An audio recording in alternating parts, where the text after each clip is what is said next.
kasi cellphone mo yan. Ngunit, safe ba ang cellphone na yan?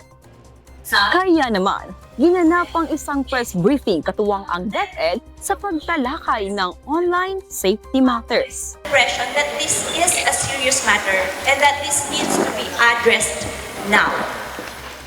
Sa ginanap na press briefing sa Wesleyan University, tinalakay ni Attorney Gloria Peraldi Amuao ng Department of Education Schools Division of Aurora ang lumalalang usapin ng online safety, partikular ang SAEC at SASAEM. Ayon sa UNICEF, kabilang ang Pilipinas sa mga bansang may mataas na kaso ng online sexual abuse and exploitation of children o SAEC.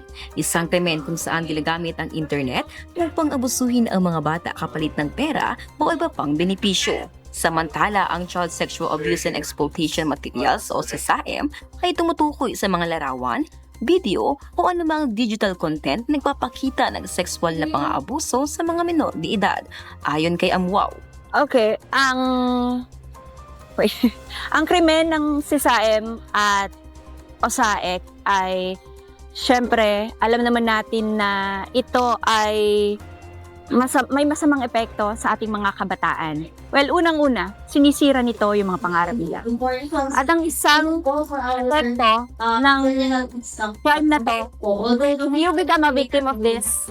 Kapag naging biktima ka ng crime na to, hindi mo lang naman yan dadalhin mula bata kayo.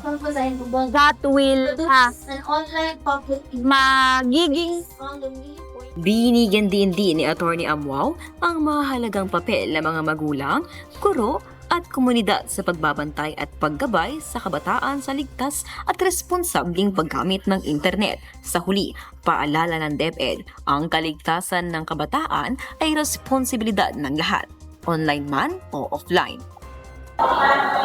mula sa himpilang maghahatid ng impormasyong pangmalakasan, ako si Sitaw para sa Balitang para sa Masa na nagsasabing laging ligtas ang laging may alam.